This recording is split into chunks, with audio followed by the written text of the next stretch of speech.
C'est une collab à l'intérieur de la collab. Depuis 4 mois, le musée des abattoirs accueille le musée imaginaire d'Oli. À son tour, le rappeur toulousain invite le collectif Rencontre au sein même de son exposition. Ce consortium rassemble une dizaine de jeunes créateurs de mode. Une intervention au milieu des œuvres, parfois déroutante pour le public.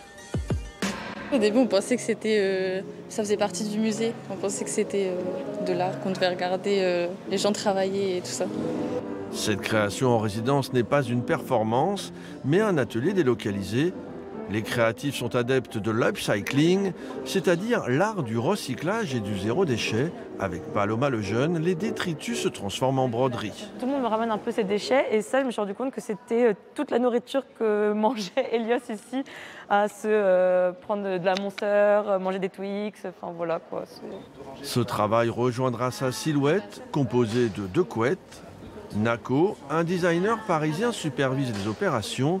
L'équipe réalise une collection de 10 modèles en 3 semaines. Il y a 2 dimensions dans le projet. D'une part, qui est vraiment inhérent au projet du collectif Rencontre, qui est l'upcycling. Et effectivement, de pouvoir créer des modèles, des silhouettes qui soient en résonance avec la culture du rap, la culture urbaine. Et donc, chaque création aura cet écho-là. Jour après jour, les créatifs s'habituent à travailler sous le regard des visiteurs.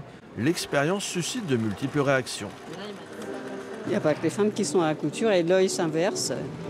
Et c'est important pour nos générations, pour nos petits-enfants, à leur apprendre qu'eux aussi peuvent faire de la couture et de la broderie sans avoir de sarcasme. Le défilé de la collection se déroulera le 27 mars lors d'une nocturne des abattoirs. Un rendez-vous dans le droit fil du prochain invité du musée, le couturier Jean-Charles de Castelbajac.